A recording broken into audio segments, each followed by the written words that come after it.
Bonjour et bienvenue dans Métamorphose, le podcast qui éveille la conscience. Chaque semaine, nous allons partir à la découverte d'une personnalité lumineuse et qui porte une voix d'éveil des consciences. Je suis Anne Guéquier, fondatrice du magazine Féminin Bio, auteure et éditrice de projets engagés pour un nouveau monde. Dans ce podcast, j'explorerai les thèmes qui m'enchantent et me font cheminer depuis plus de 20 ans autour d'une vision holistique de l'harmonie du cœur, du corps et de l'esprit. En espérant que ces thèmes sauront vous inspirer vous aussi. Le podcast Métamorphose est publié chaque lundi pour bien démarrer votre semaine en conscience. Vous pouvez consulter toutes les informations le concernant sur femininbio.com/métamorphose. Pour être informé chaque semaine de sa publication, abonnez-vous au podcast en vous rendant sur votre plateforme de podcast préférée. Alors, mon invité d'aujourd'hui est journaliste d'investigation et auteur de best-seller, Le Test, où il relate l'expérience qu'il a faite après le décès de son papa, et le deuxième livre, Lorsque j'étais quelqu'un d'autre, où il reconnecte avec une vie antérieure de SS, pour les deux plus récents. Il a fondé l'INRES, qui est l'Institut de recherche sur les expériences extraordinaires, et ces années de recherche l'ont conduit à devoir admettre que la vie après la mort est une hypothèse scientifique rationnelle, basé sur des faits et non des croyances. Et justement, dans son nouveau livre « Après », il nous propose de découvrir des témoignages de personnes qui disent faire l'expérience de formes diverses de communication spontanée après la mort d'un proche. Alors, je suis ravie d'accueillir Stéphane Alix dans Métamorphose pour un nouveau podcast qui éveille la conscience. Bonjour Stéphane. Bonjour Anne. Dans ton livre, tu affirmes qu'en France, plus d'un quart des personnes en deuil, ça fait environ, tu dis 200 000 personnes, disent faire l'expérience de formes diverses de communication spontanée après la mort d'un proche à travers des signes, des apparitions, divers messages, et qu'il ne s'agit pas d'anecdotes, mais d'une réalité quotidienne vécue. Alors, de quoi s'agit-il exactement ? En fait, ce sont toutes ces expériences qui se produisent dans les jours, les semaines ou les mois qui suivent le décès de quelqu'un, et que vivent des proches, une épouse qui a perdu son mari ou qui a perdu un enfant, une personne qui a perdu ses parents. C'est des expériences qui sont très très larges en fait. Le spectre est assez étendu. Ça peut aller jusqu'à des apparitions ce qu'on va qualifier de fantômes, c'est-à-dire l'apparition de l'être décédé. J'ai envie de dire presque en chair et en os devant soi, en pleine journée, alors qu'on est complètement réveillé. Ça, ce sont des expériences qui se produisent, qui sont plus rares qu'on imagine, mais qui sont quand même fréquentes pour un certain nombre de personnes en deuil. Et puis, il y a des expériences de l'ordre plus de la sensation subtile, fragile, évanescente, l'impression que la personne est présente dans la pièce ou qu'elle se couche dans le lit à nos côtés le soir alors qu'on vient d'éteindre la lumière, ou l'impression d'avoir une main qui se pose sur son épaule, une sensation tactile de présence. Il peut y avoir les rêves aussi, des rêves qui quand on se réveille le matin, nous laissent un arrière-goût très très différent des rêves que l'on fait habituellement et qui cette fois ont impliqué un défunt.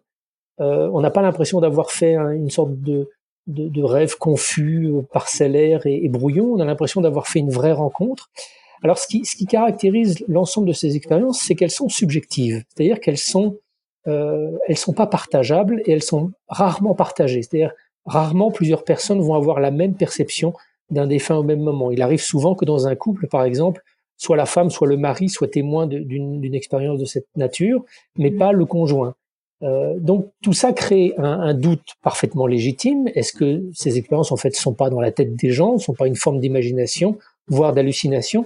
Et c'est un peu l'angle par lequel je les ai abordées il y a des années, parce qu'en fait ces expériences-là, j'en ai entendu parler depuis de très nombreuses années, bien avant même de m'intéresser à ces sujets-là, bien avant de perdre mon frère en 2001, ce qui a déclenché pour moi un intérêt sur les questions de la conscience. J'en avais entendu parler même avant, notamment après la mort de mon producteur, qui était un ami proche, qui s'est tué en voiture il y a de cela près de 20 ans.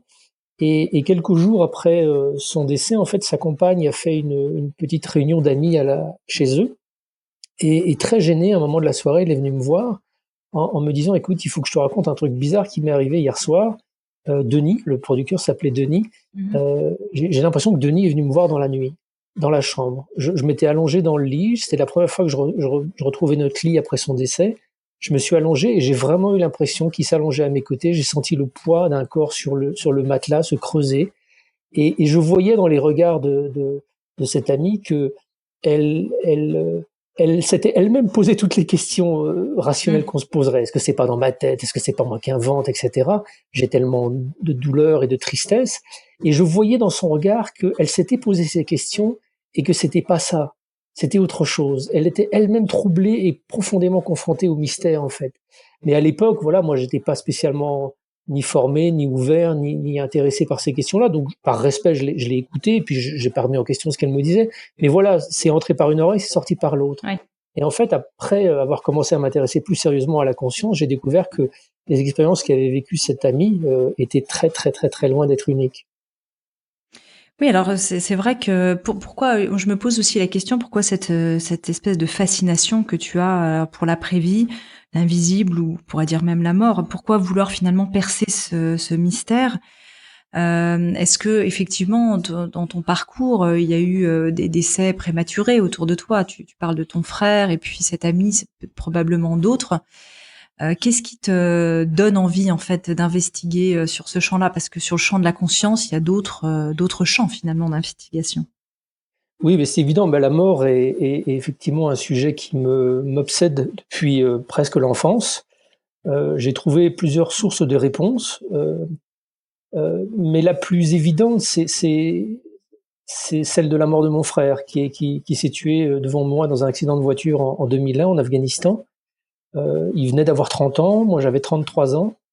Le fait de vivre ce drame et voilà, de traverser ça dans notre famille a rendu, comment dire, complètement impératif de trouver des réponses à des questions existentielles que je me posais jusqu'à présent, comme sans doute beaucoup de gens se posent. Mais après tout, avec la sortie de l'adolescence, l'entrée dans l'âge adulte, dans la vie active, ces questions existentielles, on les remise un peu sur le côté, et puis on les oublie, et puis voilà, on vit, il faut qu'on bosse, il faut qu'on travaille, il faut qu'on s'insère dans notre, dans notre société, dans notre vie. Oui, qu'on trouve sa place, ouais. Voilà, qu'on trouve sa place, et ces questions-là, parfois, on se les pose plus. Et moi, à 33 ans, elles étaient déjà assez brûlantes en moi. Là, tout d'un coup, en ramassant le cadavre de mon frère, en le ramenant à mes parents, devant vivre avec ce décès dans ma famille, cette question existentielle, qu'est-ce que je fais là? Qu'est-ce que je fais là? Qu'est-ce qu'on fait là? Quel est le sens de cette existence? Est devenue... je pouvais plus faire demi-tour, je pouvais plus le remiser de côté, je pouvais plus faire comme si je ne me posais pas ces questions. Donc la mort est devenue à partir de 2001 pour moi un sujet d'enquête prépondérant, non pas sur son aspect religieux, non pas sur son aspect philosophique, pas le religieux parce que je suis journaliste. Donc je voulais enquêter sur ce sujet en tant que journaliste. Qu'est-ce que je peux objectiver? Qu'est-ce qu'on sait sur la mort de façon certaine? Et les religions, pour moi, sont des espaces de rencontre très intimes, très puissants, qui peuvent proposer différents angles d'approche suivant les cultures et les espaces où on est né sur Terre. Mais pour moi, ça n'a pas l'objectivité du journaliste, ça n'a pas l'objectivité de la science. C'est vraiment quelque chose qui est d'un autre registre que celui de la science. Et moi, je voulais de la science. Et je voulais pas de la philosophie non plus, parce que je voulais, voilà, des choses qui soient pas simplement des constructions de l'esprit, pour soit me faire du bien, soit me faire me remettre en question. Je voulais pas me faire du bien, je cherchais pas une sorte de consolation. Je voulais avoir des réponses concrètes, objectives. Donc, avec mon petit bagage de journaliste, j'ai commencé à aller voir des médecins, des scientifiques pour leur dire, voilà, qu'est-ce qu'on sait du fonctionnement du cerveau? Quel est le lien entre le cerveau et la conscience? Sous-entendu, pourquoi est-ce que quand le cerveau s'arrête, la conscience s'arrête? Et pourquoi est-ce qu'il y a des gens qui continuent à avoir des expériences alors que leur cerveau marche plus? Et ça a été en fait ma porte d'entrée à ce sujet-là, il y a donc plus de 15 ans aujourd'hui. Alors, et qu'est-ce qui fait qu'aujourd'hui, il y a parfois une forme justement de perméabilité, je vais dire ce mot-là, même s'il est certainement pas très juste, vis-à-vis de l'invisible, et puis à la fois, c'est totalement imperméable pour bon nombre de gens, même s'il y a énormément de gens qui vivent ces expériences, ça reste quand même à la fois un mystère et puis quelque chose de relativement hermétique. Qu'est-ce qui Parce qu'on vit, je pense, sur le mythe de la certitude. On a été éduqué depuis notre enfance avec l'idée que la science et le monde matériel dans lequel nous vivions avaient réponse à tout. et que la science, en fait, était un espèce de monolithe de certitude qui nous expliquait tout sur tout. Or, les premiers développements de la physique quantique et l'évolution de la physique quantique, qui touche aujourd'hui même par les questions qu'elle pose à la biologie et à d'autres domaines de la science, nous montrent que, en fait, ce que l'on prenait pour des certitudes sont en fait des hypothèses qui vacillent.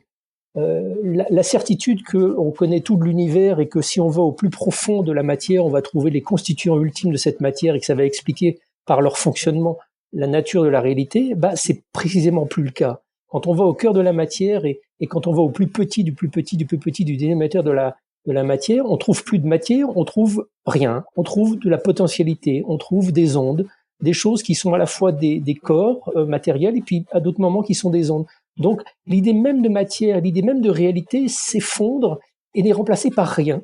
Le problème, c'est qu'aujourd'hui, on est dans cette espèce de mouvement de changement de paradigme, c'est-à-dire de remise en question de toute une certitude, mais qu'on n'a pas aujourd'hui encore développé une description de la réalité qui soit satisfaisante au regard de toutes ces anomalies que l'on observe autour de nous, en physique, en biologie et dans d'autres domaines.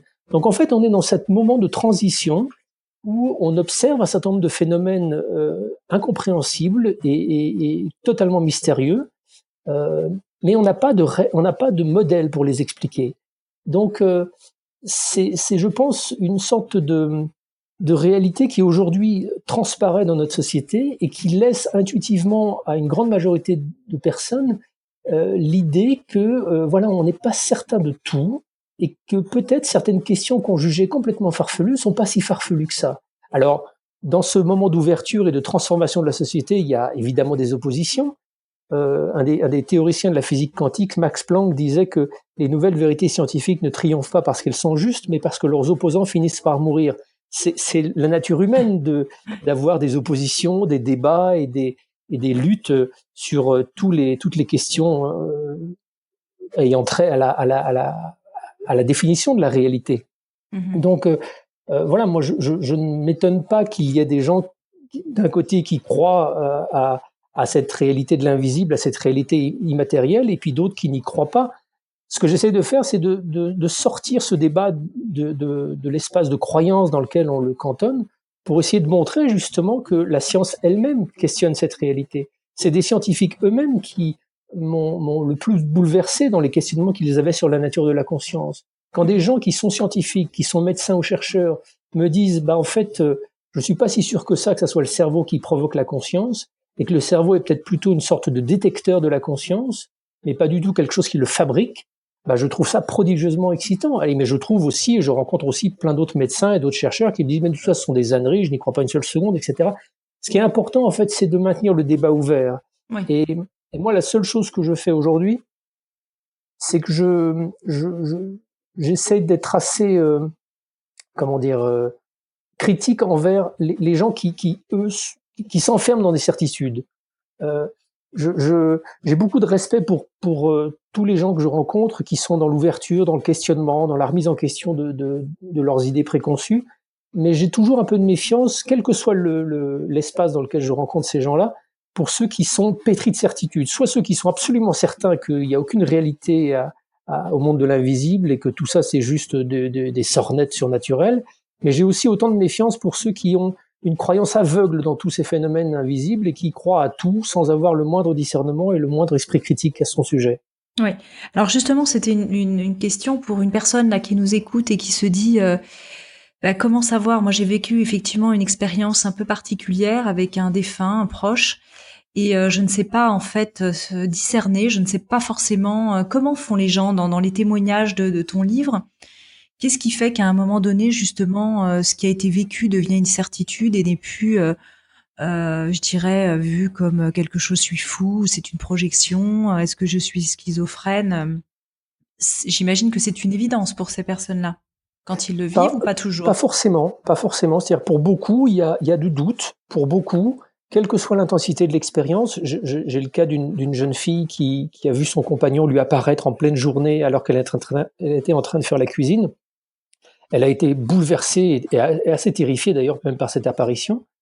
Et malgré tout, malgré l'évidence de cette expérience, cette Stéphanie s'est posé des questions pendant les semaines et les mois qui ont suivi en disant mais qu'est-ce qui s'est passé? Donc il y a une part d'elle qui est absolument certaine d'avoir observé quelque chose de concret qui était dans la pièce, et puis une autre part d'elle qui est nourrie en fait par tout ce que notre société lui a inculqué depuis son enfance, qui est de se dire c'est pas possible, c'est forcément dans ma tête, il doit y avoir quelque chose qui explique ça rationnellement. Et en fait, j'ai écrit ce livre pour ça. J'ai écrit ce livre notamment parce que un autre témoin, une maman qui a perdu son fils dans des circonstances absolument dramatiques, a vécu quelques jours après le départ de son fils prématuré,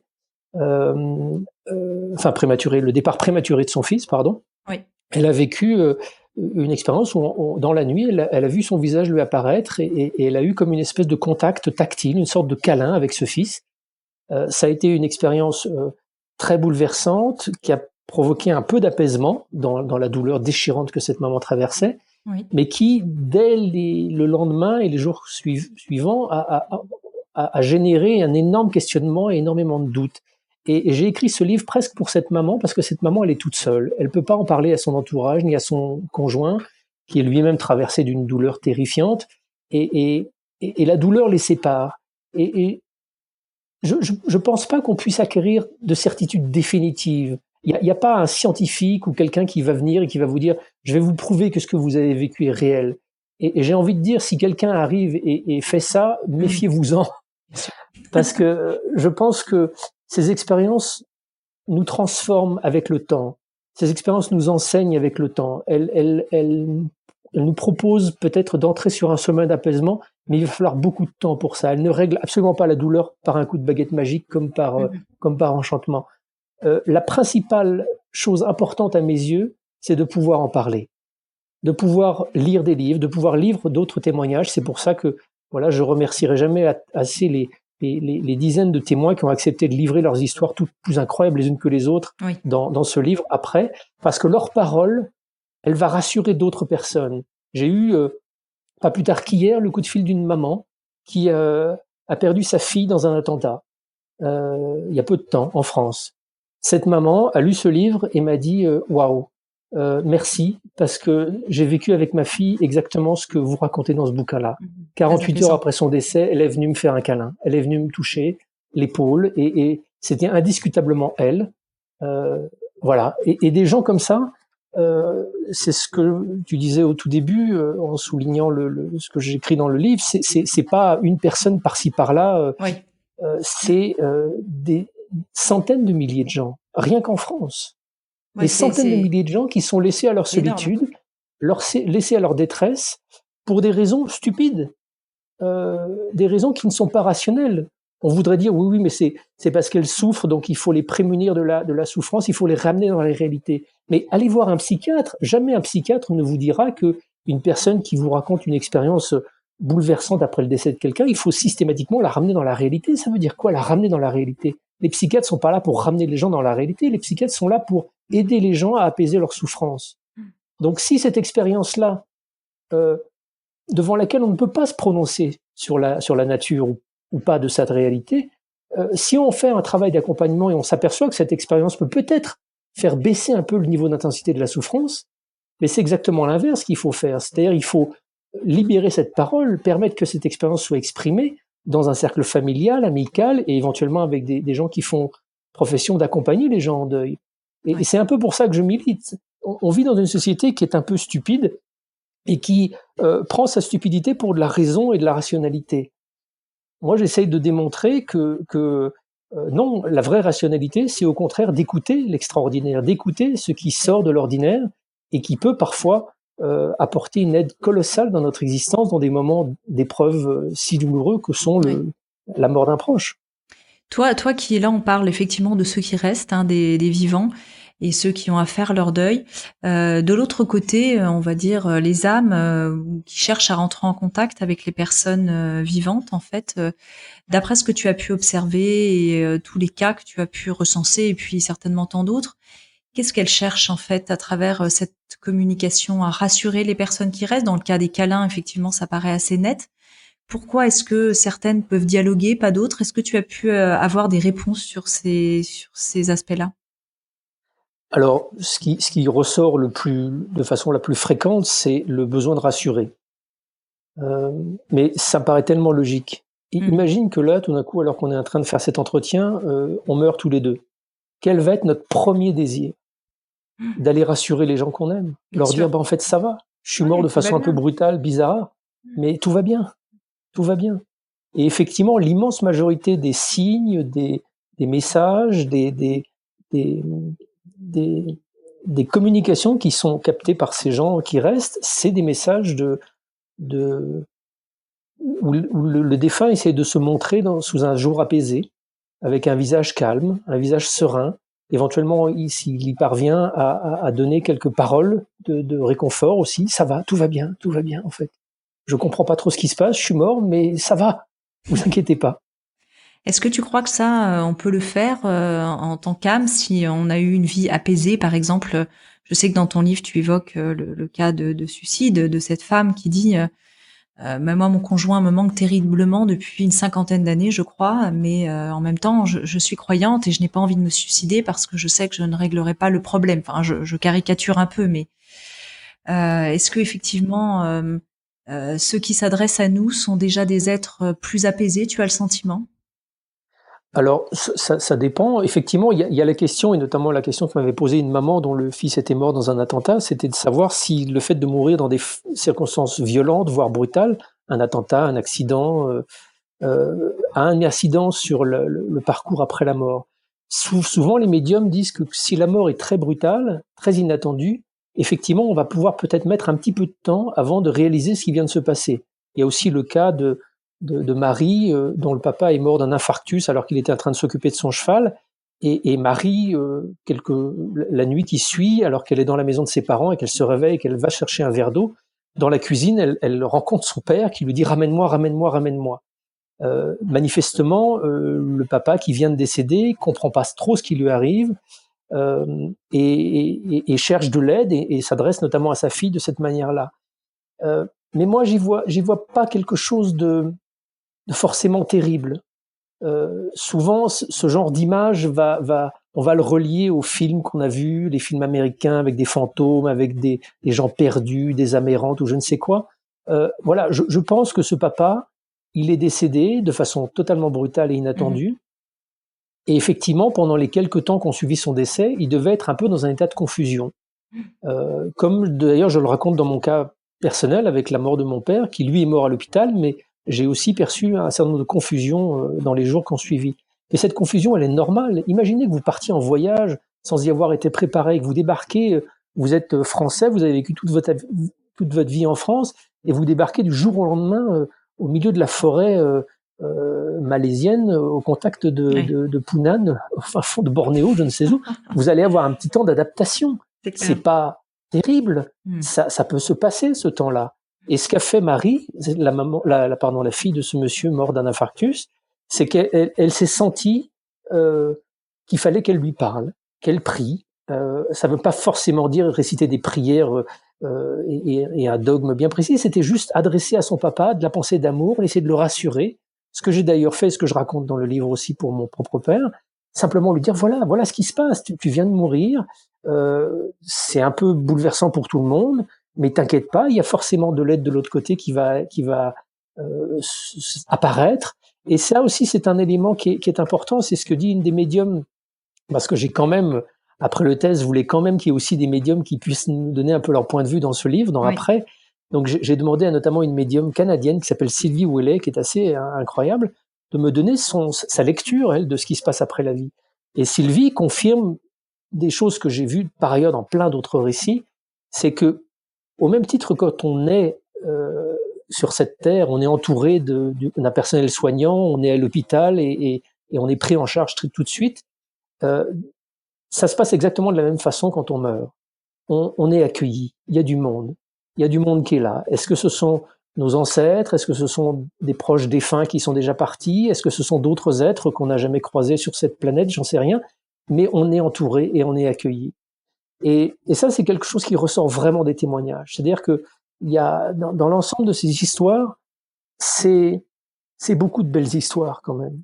Beaucoup de belles histoires. Et moi, je trouve ces témoignages assez rassurants sur la façon dont se dessine l'au-delà, Oui. qui va tous nous accueillir un jour ou l'autre. C'est ça. Et quand tu dis ça, je pense à ce livre d'Eben Alexander, La preuve du paradis, où effectivement il rencontre sa sœur biologique qu'il n'a pas connue dans la vraie vie, et qu'il accueille. Mhm. Et toutes effectivement, les témoignages d'expériences de mort imminente relatent cet accueil d'une manière ou d'une autre, qui est plutôt rassurant de savoir qu'on ne sera pas forcément seul à ce moment-là. Est-ce que tu as une vision justement? Est-ce que tu peux nous dessiner un peu cette vision justement de l'après-vie? Comment ça se passe? Dans quel état on est et quel est, d'après les témoignages en fait, et donc ces âmes qui témoignent, hein, qui témoignent à ces vivants en Mhm. fait qui vivent. Est-ce qu'on peut dessiner un peu quelque chose? Bah, le seul élément qui me semble assez certain, c'est que la vie continue, l'évolution continue, l'apprentissage continue, et que voilà, la personne que l'on a été de notre vivant sur cette terre va continuer son évolution avec le bagage qui est le sien, avec les outils qui est le sien, et avec éventuellement peut-être aussi les, les, les paramètres psychologiques sur lesquels on n'aura pas eu le courage ou le temps ou l'opportunité de se pencher. C'est-à-dire que si on n'a pas désiré affronter certaines grandes questions, bah ces questions vont nous accompagner dans l'au-delà. Et il va peut-être être nécessaire de revenir une nouvelle fois. Alors là, on part assez loin Oui. sur l'idée de la réincarnation. Oui. Ça me parle. Là, j'ai aucune certitude de journalistique. C'est plus une sorte d'intuition qui est nourrie Oui. voilà, de ces années de fréquentation de témoins, de recherche et d'interrogation et de lecture. Voilà, j'ai le sentiment que notre vie dépasse de très largement le cadre de notre existence terrestre. On a commencé à vivre il y a bien longtemps avant que l'on s'incarne dans le corps que l'on occupe aujourd'hui, et on va continuer notre existence bien après. Mais cette notion d'individu auquel on est si attaché, c'est elle qui se désagrège. C'est elle qui n'est pas si importante que ça, en fait. Mm-hmm. Parce que mon père en mourant, mon frère en mourant, tous les défunts qui s'adressent à leurs proches dans ce livre-là, ils sont passés de l'autre côté. Leur corps a cessé de vivre.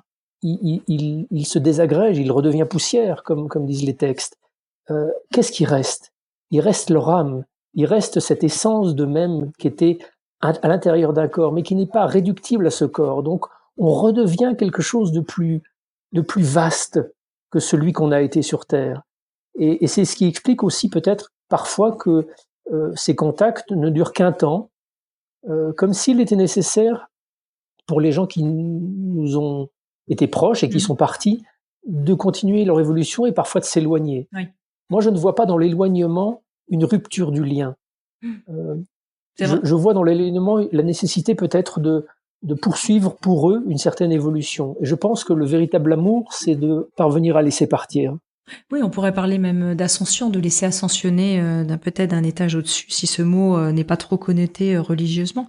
Tu dis dans ton livre, Pierre Teilhard de Chardin, qui relevait l'homme est un être spirituel faisant une expérience humaine. Donc on est vraiment dans cette vastitude dont tu parles, effectivement, vu sous cet angle, qui est, je trouve, extrêmement réjouissant finalement.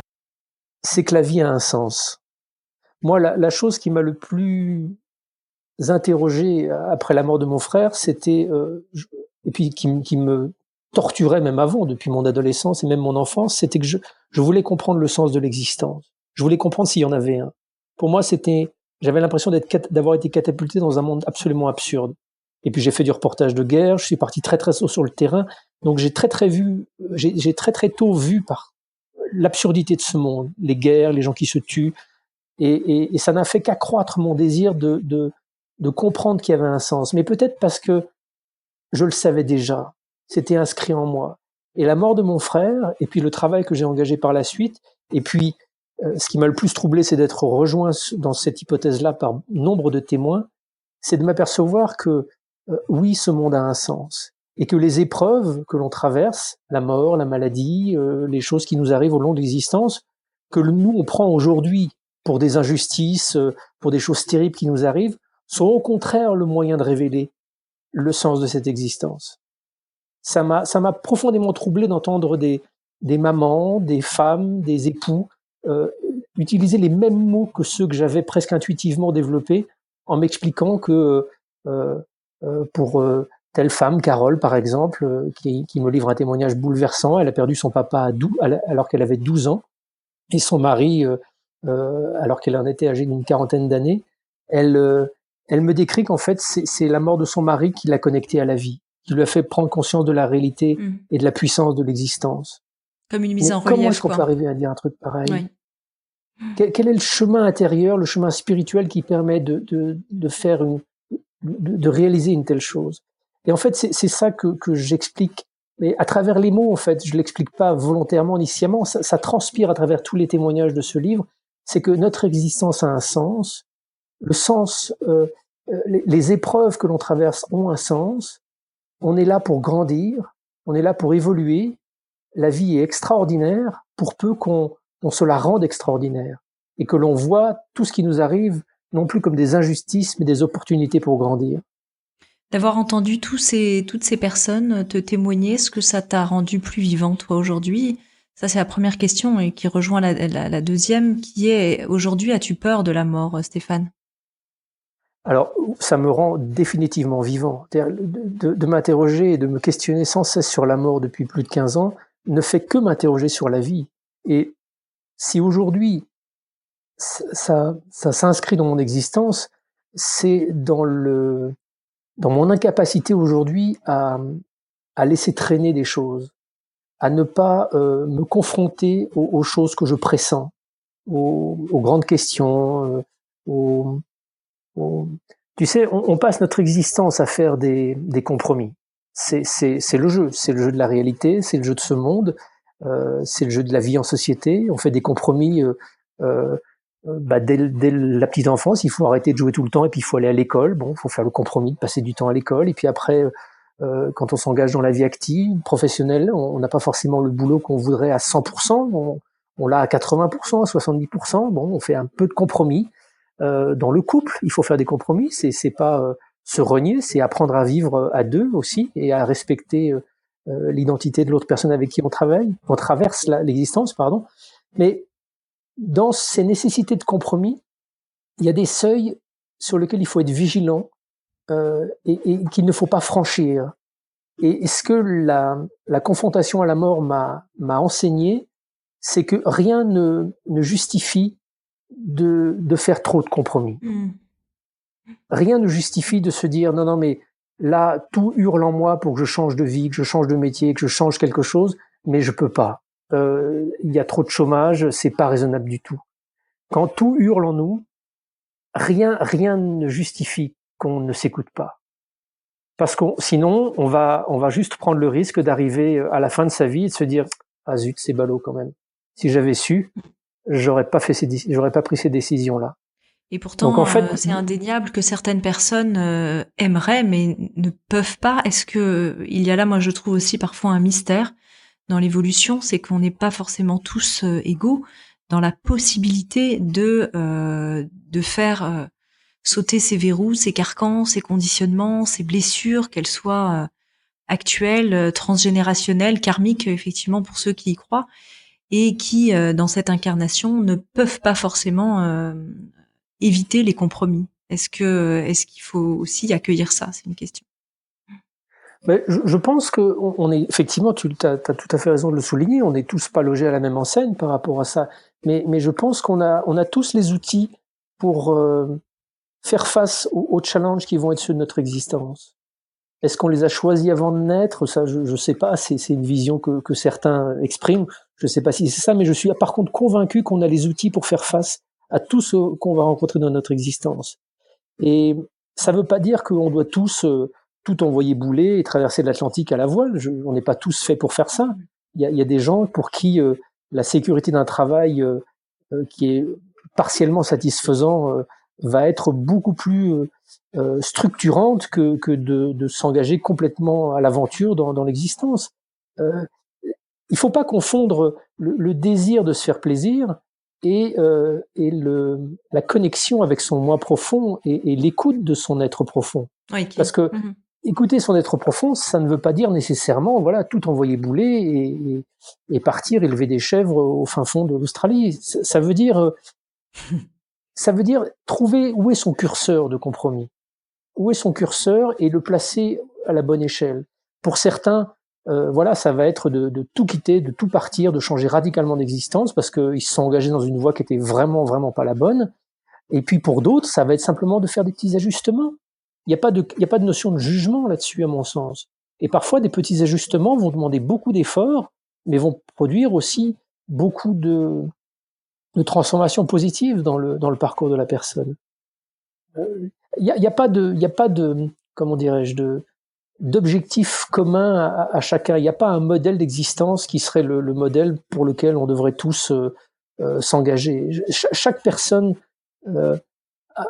encore une fois, je le redis, chaque personne a les outils qui lui permettent de faire face à ce à quoi il va être confronté dans l'existence. La seule nécessité, c'est de parvenir à savoir s'écouter, à trouver des moments de calme et à des moments où on peut se reconnecter à soi et se reconnecter à la personne en nous qui va être capable de nous aider, de nous faire voir clair dans la situation. Et pour ça, on peut tous le faire. Absolument. Il ne s'agit pas non plus d'aller méditer 10 heures par jour pendant 3 ans. On peut faire ça en méditant 15 minutes par jour et ça va tout à fait être éclairant et suffisamment éclairant. Oui. Alors pour finir, on arrive à la fin de l'enregistrement de ce podcast. Stéphane, pour terminer cette question, as-tu peur encore aujourd'hui de la mort ? On comprend que finalement, à travers ces livres, tu te prépares, comme tout être humain se prépare à la mort, mais peut-être toi plus qu'un autre à travers ça, et donc tu te prépares à vivre en apprenant à mourir finalement, peut-être. J'ai différents niveaux d'être, en fait, pour répondre à cette question. Il y a une partie de moi qui est presque impatiente de découvrir cette étape, parce que effectivement, je sais que ça se poursuit et je suis assez excité à l'idée de poursuivre mon existence après. Mais je suis aussi habité par des mémoires de peur, peut-être liées, tu l'as évoqué au début de notre entretien, à ce qui est peut-être ma vie d'avant, qui était une vie de soldat, de combat, de mort violente. Et je me sens encore dépositaire de traces de traumatismes liés à ces morts violentes. Et pour être tout à fait honnête avec toi, pour m'être confronté à ça à multiples reprises, j'ai aussi de l'appréhension. J'ai aussi l'appréhension de ce moment, parce que ce sont des émotions que je n'ai pas complètement guéries encore et que je vais tâcher de guérir dans les années à venir. Et voilà, tu as toute une vie encore pour guérir ces mémoires. Stéphane Alix, merci beaucoup pour cette passionnante conversation. C'est vraiment toujours un grand plaisir de t'écouter. Et je rappelle le titre de ton livre qui s'appelle Après, aux éditions Albin Michel, et qui sous-titre Quand l'au-delà nous fait signe. Merci Stéphane. Merci beaucoup Anne.